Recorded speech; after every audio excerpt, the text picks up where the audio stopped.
नमस्ते, मैं डॉक्टर अमरजीत यादव। योग भारतीय परंपरा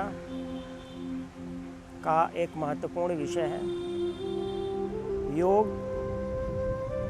मनुष्य के हर एक पक्ष को प्रभावित करता है, जैसे मनुष्य का शारीरिक पक्ष हो, मानसिक पक्ष हो, सामाजिक पक्ष हो या आध्यात्मिक पक्ष हो।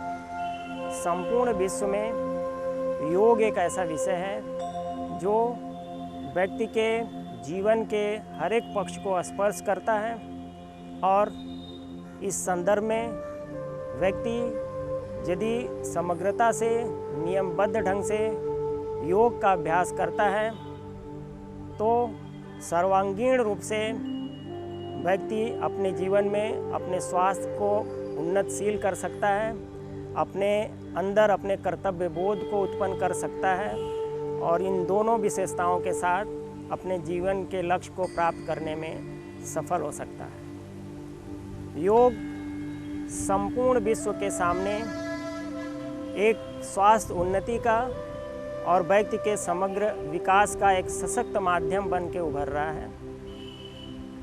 आज हम देखेंगे कि योग की इन्हीं सारी विशेषताओं के कारण संपूर्ण विश्व में योग को अपनाया जा रहा है, योगिक जीवन पद्धति को अपनाई जा रही है और योगिक आचार विचार और व्यवहार को अपनाया जा रहा है।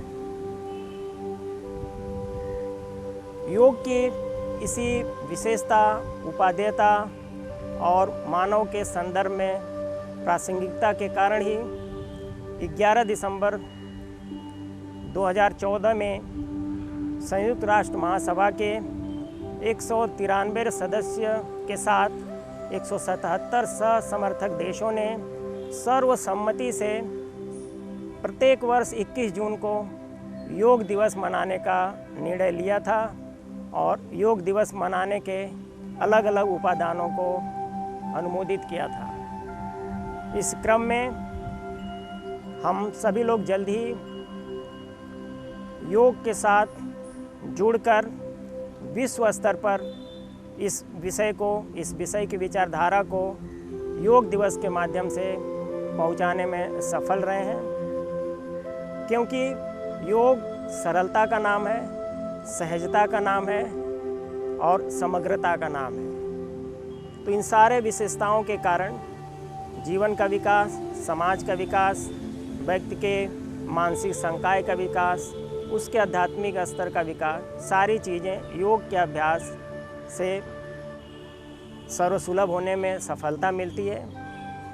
और योग दिवस एक तरह से प्रेरणा स्रोत बन रहा है संपूर्ण विश्व के लिए योगिक जीवन पद्धति अपनाने के लिए।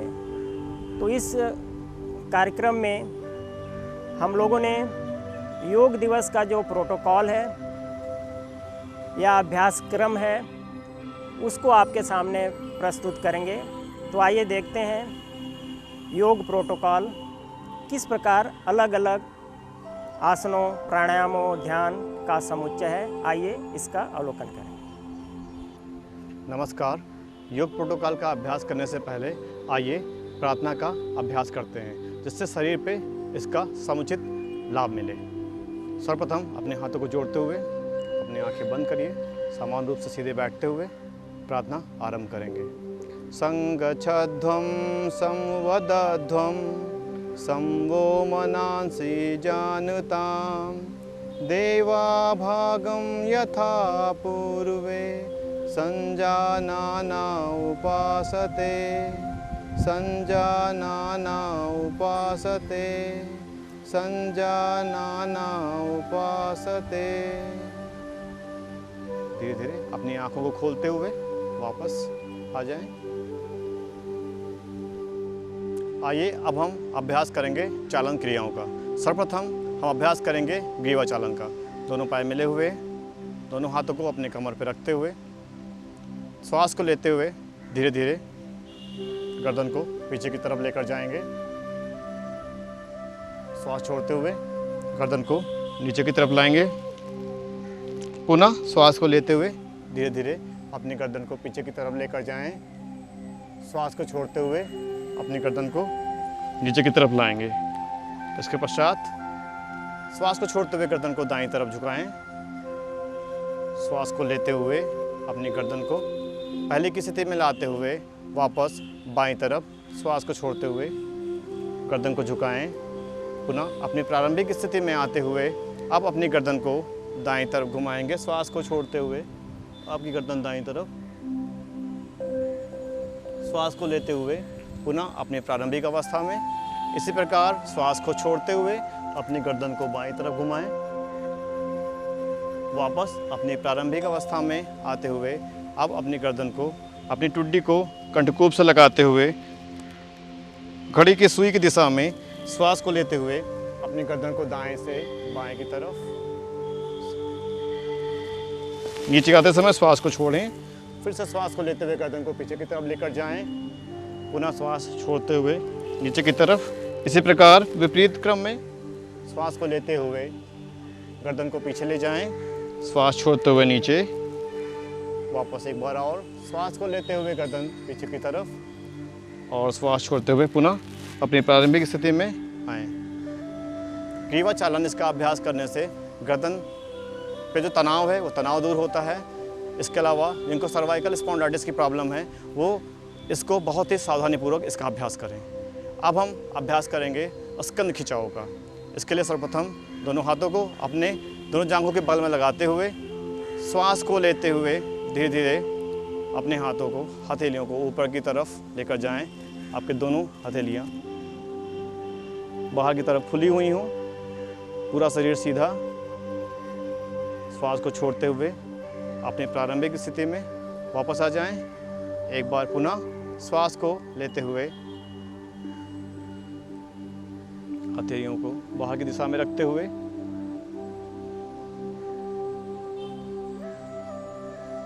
फिर श्वास को छोड़ते हुए वापस अपनी विपरीत अवस्था में वापस आ जाएं। गर्दन पर जो खिंचाव है उसको ये दूर करता है, कंधे को मजबूती प्रदान करता है। और अब हम अभ्यास करेंगे स्कंद चक्र का। इसके लिए सर्वप्रथम अपने दोनों हाथों को उठाते हुए हथेलियों को ऊपर की तरफ करते हुए दाएं हाथ को दाएं कंधे पर, बाएं हाथ को बाएं कंधे पर लेकर आएं। चक्र की तरह घुमाते हुए दोनों कोहनियों को मिलाते हुए श्वास को लेते हुए ऊपर की तरफ उठाएं। पुनः श्वास को छोड़ते हुए नीचे की तरफ लाएं। एक बार फिर से श्वास को लेते हुए कोहनियों को ऊपर की तरफ लेकर जाएं और श्वास छोड़ते हुए वापस प्रारंभिक अवस्था में लाते हुए इसका विपरीत अभ्यास करेंगे। श्वास को लेते हुए कोहनी को मिलाते हुए ऊपर, श्वास छोड़ते हुए नीचे की तरफ लाएं। एक बार और श्वास को लेते हुए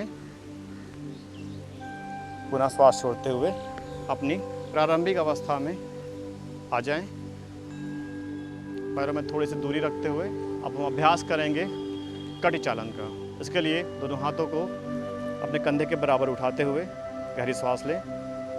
श्वास को छोड़ते हुए दाईं तरफ घूमते जाएं। अपने गर्दन को घुमाएं। अपने दाएं हाथ के अंगूठे को देखें और कोशिश करें कि आपकी बाएं हथेली आपके दाएं कंधे को स्पर्श कर रही है। पुनः श्वास को लेते हुए धीरे धीरे सामने की तरफ आते हुए विपरीत दिशा में, बाएं दिशा में घूमते हुए जाएं। कोशिश करें कि आपकी दाएं हथेली आपके बाएं कंधे को छुए। श्वास को लेते हुए धीरे धीरे सामने की तरफ आ जाएंगे। अपनी प्रारंभिक अवस्था में वापस आ जाएंगे। कमर की मांसपेशियों को मजबूती प्रदान करता है ये आसन। इसके अलावा आपकी स्पाइन को लचीला करता है। अब हम अभ्यास करेंगे घुटना चालन का। घुटना चालन के लिए सर्वप्रथम पैरों में थोड़ी सी दूरी बनाते हुए दोनों हाथों को अपनी छाती के ऊपर तक थोड़ा सा लाएं। श्वास को लें। श्वास छोड़ते हुए नीचे की तरफ जाएं। अपने गर्दन को सीधा रखें। अपने स्पाइन को सीधी रखें। पुनः श्वास को लेते हुए वापस आ जाएं। दोनों हाथों को वापस प्रारंभिक अवस्था में ले आएं। कूल है और घुटने को मजबूती प्रदान करता है। एक्यूट आर्थराइटिस में इसका लाभ मिलता है। घुटने में बहुत ज़्यादा दर्द है तो इसका अभ्यास ना करें। आइए अब हम अभ्यास करते हैं खड़े होने वाले आसनों का। सर्वप्रथम हम अभ्यास करेंगे ताड़ासन का। सबसे पहले पैरों के बीच में 2 इंच की दूरी बनाइए। दोनों हाथों को सामने लाते हुए उंगलियों को आपस में जोड़ते हुए बाहर की तरफ खींचते हुए धीरे धीरे अपने सांसों को लेते हुए अपनी एड़ी को ऊपर उठाते हुए अपने भार को अपने पंजों पर लाएं। इस स्थिति में जितनी देर तक सुविधापूर्वक रुक सकते हैं रुकने का अभ्यास करें और धीरे धीरे श्वास को छोड़ते हुए वापस विपरीत अवस्था में आ जाएं। ताड़ासन आपकी रीढ़ को स्ट्रेंथ देता है, इसके अलावा शरीर की मांसपेशियों को दुरुस्त करता है, आपके पोस्चर को मेंटेन करता है। अब हम अभ्यास करेंगे वृक्षासन का। वृक्षासन के लिए सर्वप्रथम अपने दाएं पैर को दाएं पैर की जंघे पर लगाते हुए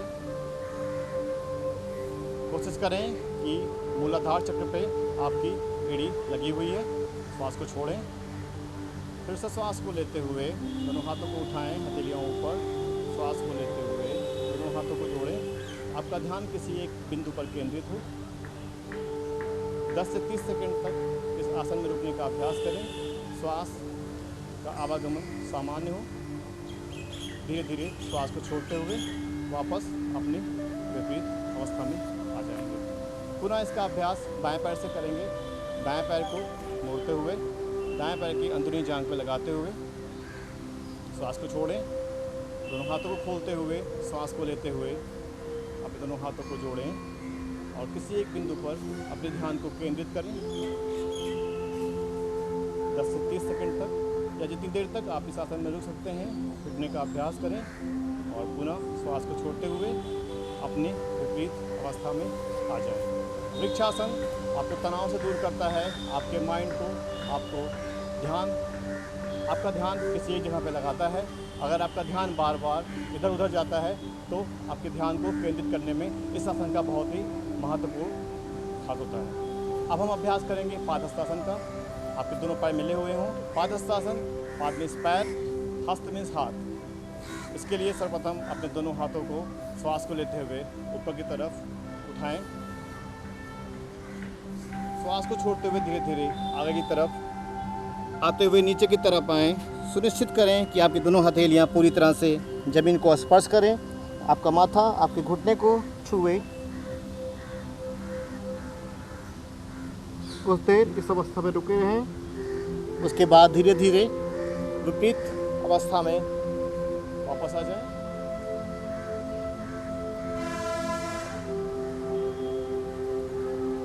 अब हम अभ्यास करेंगे अर्धचक्रासन का। इसके लिए पैरों में थोड़ी सी दूरी बनाएं।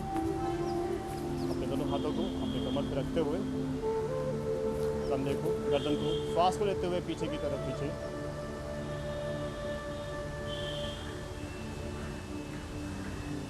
10 से 30 सेकंड तक इस अवस्था में बने रहें। वापस श्वास को छोड़ते हुए विपरीत क्रम में वापस आ जाएं। गर्दन की मांसपेशियों को लचीला करता है। इसके अलावा आपके कंधे पर जो तनाव है उसको दूर करता है, आपके शरीर के पोस्चर को मेंटेन करता है। अब हम अभ्यास करेंगे त्रिकोणासन का। त्रिकोणासन के लिए दोनों पैरों में दूरी बनाएं। दोनों हाथों खोलते हुए हथेलियां ऊपर। श्वास छोड़ते हुए दाईं तरफ नीचे झुक जाएं। कोशिश करें कि आपका दायां हाथ बाएं हाथ के सीधे में हो, घुटने मुड़े नहीं। इस अवस्था में सुविधापूर्वक जितना देर तक रुक सकते हैं रुकें। पुनः श्वास को लेते हुए वापस। इसी तरह से बाईं तरफ इसका अभ्यास करेंगे। श्वास को छोड़ते हुए बाईं तरफ झुकें। आपका ध्यान दाएं हाथ पे। कोशिश करें कि आपका दायां और बायां हाथ एक ही दिशा में हो, घुटने मुड़े नहीं। श्वास सामान्य रूप से आ रही है, जा रही है। श्वास को लेते हुए वापस विपरीत क्रम में वापस आ जाएं। सर्वप्रथम दंडासन में बैठेंगे। इसके बाद हम अभ्यास करेंगे भद्रासन का। इसके लिए सर्वप्रथम अपने दाएं पैर को मोड़ें, फिर बाएं पैर को मोड़ें। आपकी गर्दन बिल्कुल सीधी, स्पाइन पूरी तरह से सीधी, आंखें समान रूप से बंद। अपने आप को शांत रखें। गर्दन की मांसपेशियों को मजबूती प्रदान करता है, मन को शांत करता है ये आसन। इसके बाद हम अभ्यास करेंगे वज्रासन का। इसके लिए अपने दोनों पैरों को दाईं तरफ से मोड़ते हुए, अपने दोनों हाथों को अपनी जगहों पर रखते हुए, एड़ियाँ खुली हुई, अंगूठे मिले हुए। वज्रासन आपके वज्र नाड़ी को एक्टिव करता है। भोजन करने के पश्चात ही केवल इस आसन का अभ्यास कर सकते हैं। इस आसन का अभ्यास करते रहने से पाचन क्रिया दुरुस्त होती है। अब हम अभ्यास करेंगे अर्धउष्ट्रासन का। इसके लिए घुटनों में थोड़ी सी दूरी बनाते हुए अपने घुटनों पे खड़े हो जाएं। दोनों हाथों को अपनी कमर के पीछे रखते हुए श्वास को लेते हुए गर्दन को पीछे की तरफ खींचते जाएं। श्वास को लें, जितना सुविधापूर्वक आप कर सकते हैं उतना जाएं। श्वास को छोड़ते हुए वापस विपरीत अवस्था में आ जाएं। अब हम अभ्यास करेंगे उष्ट्रासन का। इसके लिए फिर से अपने घुटनों पर आते हुए अपने दाएं हाथ को उठाते हुए अपनी दाईं एड़ी पर रखें। बाएं हाथ को उठाते हुए अपनी बाईं एड़ी पर रखें। अपने कमर को आगे की तरफ धकेलते जाएं। श्वास का आना और जाना सामान। कुछ देर इस अवस्था में बने रहें। श्वास को छोड़ते हुए धीरे धीरे वापस विपरीत अवस्था में आ जाएं। अस्थमा के रोगियों के लिए उष्ट्रासन बहुत ही ज़्यादा फ़ायदेमंद होता है। इसका लगातार अभ्यास करते रहने से स्वास्थ्य संबंधी बीमारियों में लाभ मिलता है। अब हम अभ्यास करेंगे शशांक आसन का। शशांक या शशक मीन्स खरगोश। इसके लिए अपने दोनों घुटनों को आगे खोलते हुए श्वास को छोड़ते हुए दोनों हाथों को आगे की तरफ लेकर आएं। कोशिश करिए कि आपकी ठुड्डी जमीन को स्पर्श करें। श्वास का आना और जाना सामान। 10 से 30 सेकंड तक इस अवस्था में बने रहें। धीरे धीरे श्वास को लेते हुए अपने विपरीत अवस्था में वापस आ जाएं। दोनों घुटनों को मिला दें। पीठ की दर्द की समस्या को दूर करता है, मन को शांति प्रदान करता है। तनाव में, डिप्रेशन में ये आसन बहुत ही ज़्यादा फायदेमंद है। अब हम अभ्यास करेंगे उत्तान मंडूकासन का। इसके लिए सर्वप्रथम अपने दोनों घुटनों को खोल लें। दोनों हाथों को खोलते हुए दोनों हाथों को विपरीत कंधों पर रखें। श्वास को लेते हुए गर्दन सीधी हो, अपने शरीर को पूरी तरह से सीधा रखें। श्वास का आना और जाना सामान्य, हल्के पूरी तरह से सामान्य हो। श्वास को छोड़ते हुए धीरे धीरे अपनी विपरीत अवस्था में वापस आ जाए।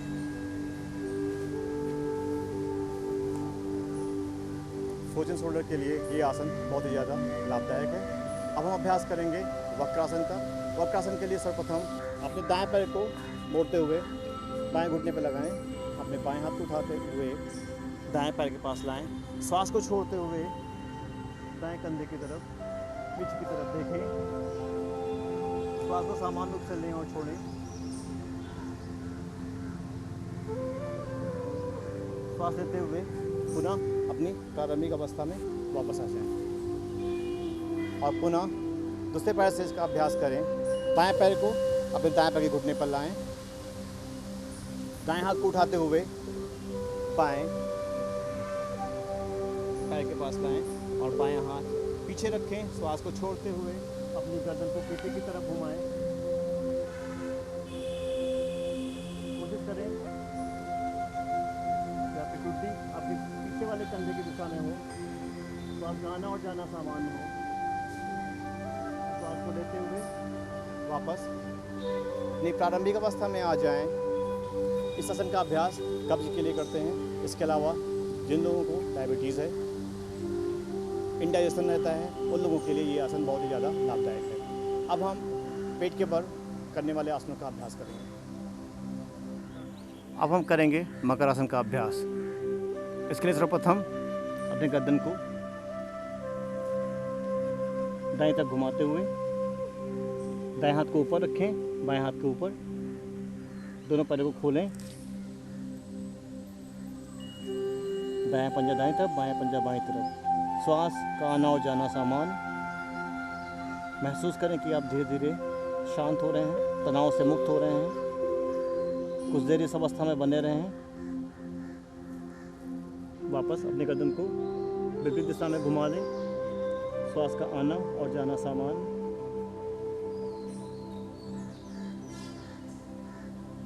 जब आपको महसूस होने लगे कि आप पूरी तरह से तनाव मुक्त हो गए हैं, शिथिल हो गए हैं, तो वापस अपनी प्रारंभिक अवस्था में आ जाएं। अब हम अभ्यास करेंगे भुजंगासन का। सर्वप्रथम दोनों हाथों को सामने रखें। दोनों हाथों को अपने कंधे के थोड़ा पीछे छाती के पास लाते हुए श्वास को लेते हुए धीरे धीरे नाभि क्षेत्र तक उठने का प्रयास करते हुए गर्दन को ऊपर उठाएं, पूरी अंदर की तरफ, दोनों पैर मिले हुए। श्वास को छोड़ते हुए धीरे धीरे अपनी प्रारंभिक अवस्था में आ जाएं। आपकी पीठ की दर्द के लिए भुजंगासन बहुत ही ज़्यादा लाभदायक है। अब हम करेंगे अभ्यास शलभासन का। इसके लिए अपने दोनों हाथों को, दाएं हाथ को दाएं जांघ के नीचे, बाएं हाथ को बाएं जांघ के नीचे लगाते हुए अपने थाइस के पास लाते हुए श्वास को लेते हुए दोनों पैर को जितना उठा सकते हैं आप उठाइए। याद रखिए कि दोनों पैर सीधे हों, आपकी टुड्डी ज़मीन को स्पर्श करें। श्वास को छोड़ते हुए धीरे धीरे अपनी प्रारंभिक अवस्था में आ जाएं।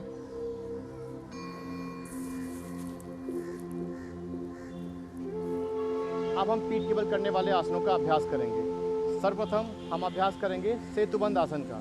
इसके लिए सर्वप्रथम अपने दाएं पैर को मोड़ते हुए दाएं नितंब तक लाएं और बाएं पैर को बाएं नितंब तक लेकर आएं। श्वास को लेते हुए धीरे धीरे अपने हाथों से अपने एंकल को पकड़ते हुए श्वास को लेते हुए इतना उठाएं कि आपकी टुड्डी आपके ऊपरी चेस्ट को स्पर्श करे।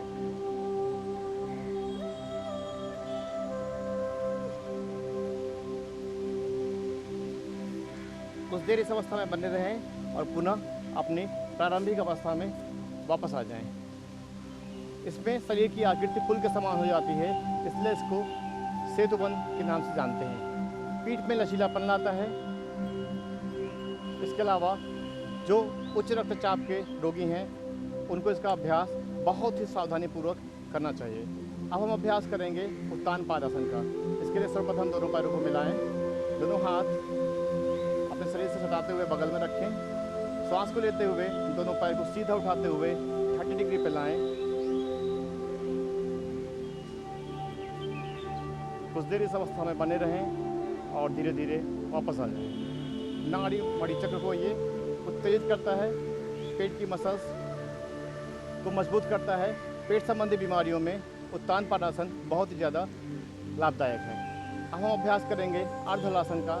इसके लिए सर्वप्रथम दोनों पैरों को 30 डिग्री पे उठा के लाएं और फिर धीरे धीरे 90 डिग्री पे लेकर आएं। सुनिश्चित कर लें कि आपका पैर पूरी तरह सीधा हो।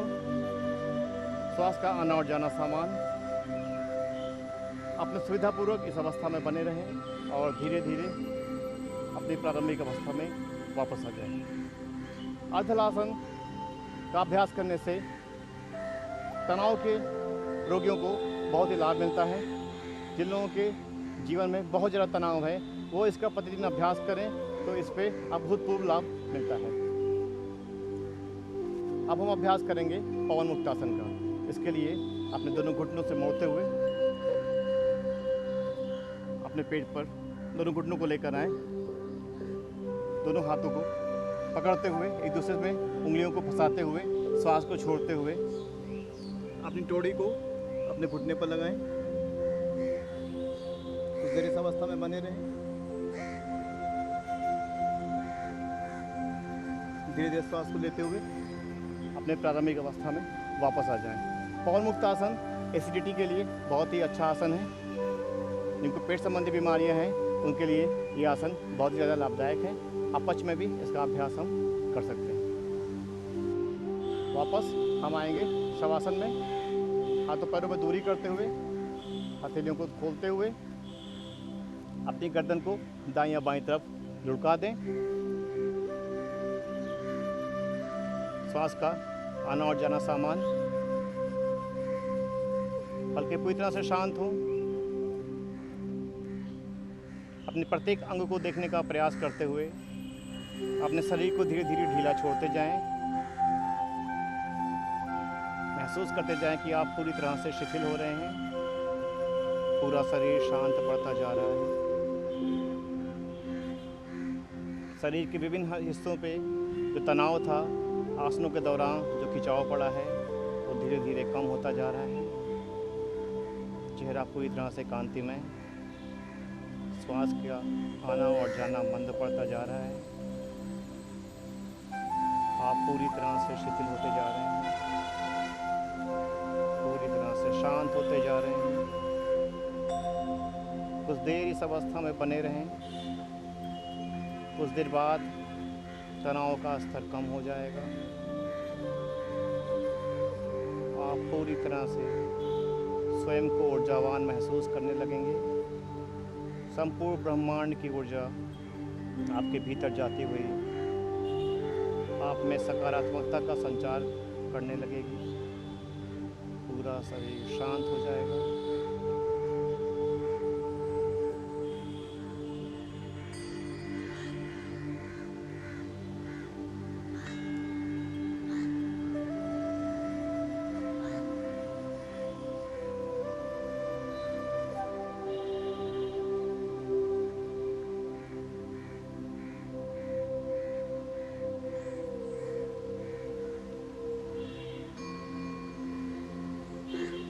वापस आते हुए दोनों पैरों को मिलाते हुए दाएं हाथ को पीछे करते हुए बाएं करवट से उठने का प्रयास करें।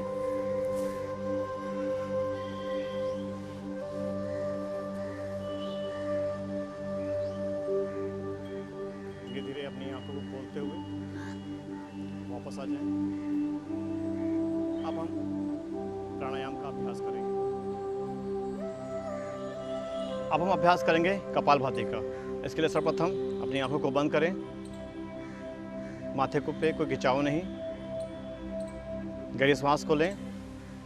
उदर की मांसपेशियों को खींचते हुए श्वास को बाहर की तरफ फेंकें।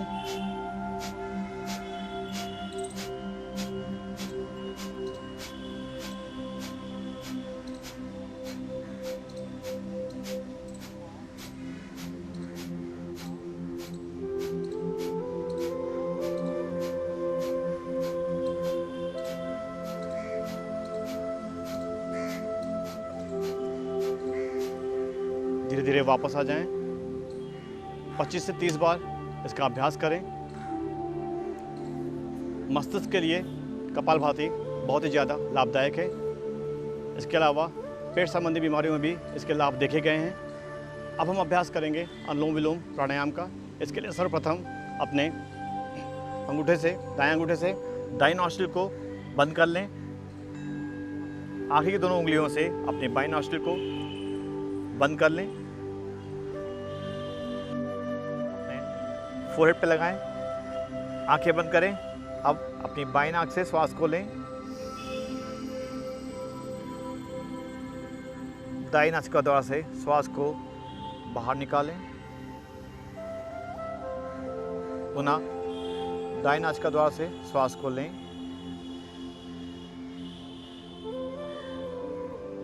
बाईं नासिका द्वारा से श्वास को बाहर निकालें। पुनः इसी प्रक्रिया को दोहराएं।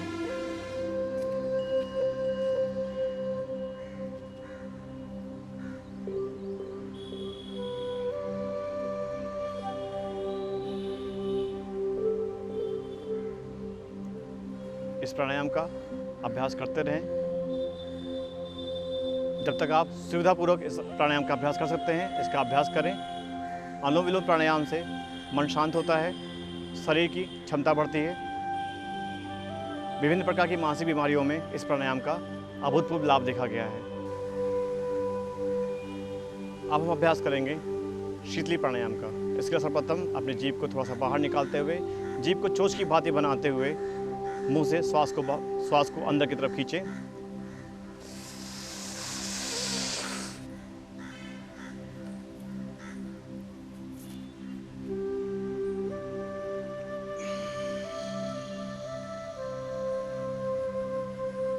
और धीरे धीरे श्वास को बाहर निकाल दें। शरीर के तापमान को शीतली प्राणायाम नियंत्रित करता है, भूख और प्यास का शमन करता है। उच्च रक्तचाप के रोगियों को लगातार इसका अभ्यास करते रहना चाहिए। इसका अभ्यास करते रहने से उच्च रक्तचाप में लाभ मिलता है। अब हम अभ्यास करेंगे भ्रामरी प्राणायाम का। भ्रामरी प्राणायाम के लिए सर्वप्रथम अपने अंगूठे से अपने कान के द्वार को बंद करेंगे।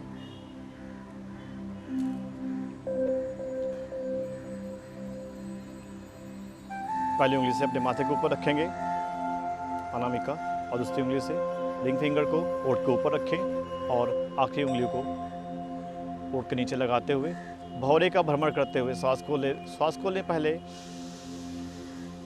भौरे का भ्रमण करते हुए श्वास को बाहर निकालें।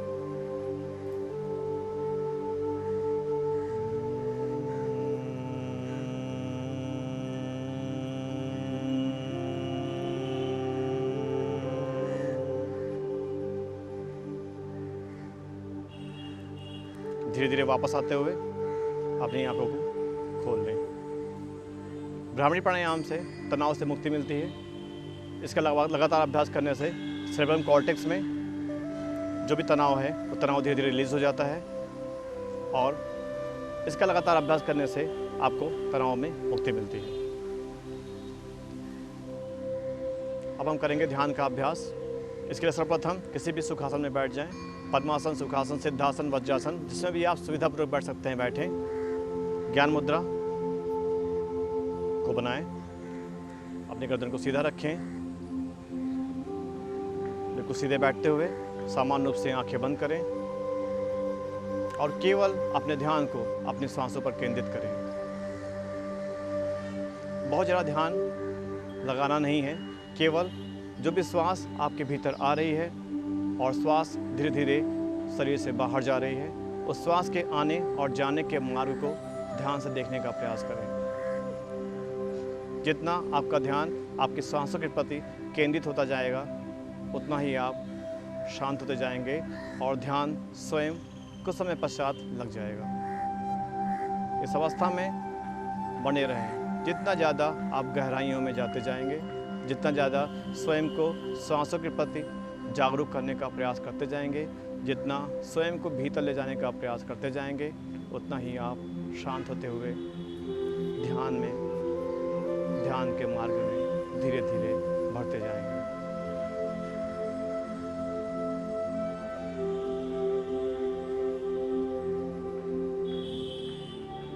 धीरे धीरे कुछ समय पश्चात आप स्वयं को इतना भीतर पाएंगे जिसमें न विचार रहेंगे, न तनाव। मन, मस्तिष्क और पूरा शरीर पूरी तरह से शांत हो जाएगा। पूरा शरीर ढीला हो जाएगा और धीरे धीरे विचारों का आवागमन पूरी तरह से समाप्त हो जाएगा। आप पूरी तरह से शांत हो जाएंगे। मन पूरी तरह से शांत।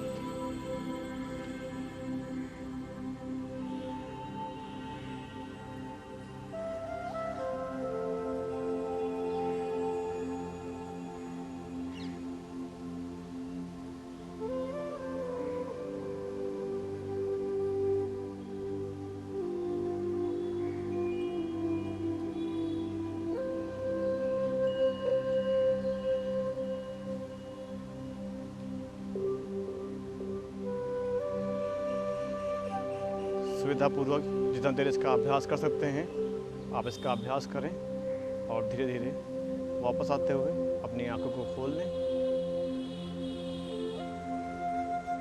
आसन और प्राणायाम के पश्चात अब हम सब लोग संकल्प लेंगे। संकल्प के लिए सर्वप्रथम अपने दोनों हाथों को जोड़ें और प्रारंभ करें। हमें अपने मन को हमेशा संतुलित रखना है। इसमें ही हमारा आत्मविकास समाया है। मैं अपने कर्तव्य स्वयं के प्रति, कुटुंब के प्रति, समाज एवं कार्य एवं विश्व के प्रति शांति, आनंद और स्वास्थ्य के प्रचार के लिए प्रतिबद्ध हूँ। अब हम करेंगे शांति पाठ का प्रारंभ। इसके लिए सर्वप्रथम अपने हाथों को जोड़ते हुए अपने आंखें बंद कर लें। सर्वे भवन्तु सुखिनः, सर्वे सन्तु निरामया, सर्वे भद्राणि पश्यन्तु, मा कश्चित् दुःखभाग् भवेत्। ओम शांति शांति शांति। इसी के साथ सत्र का समापन करते हैं। धन्यवाद।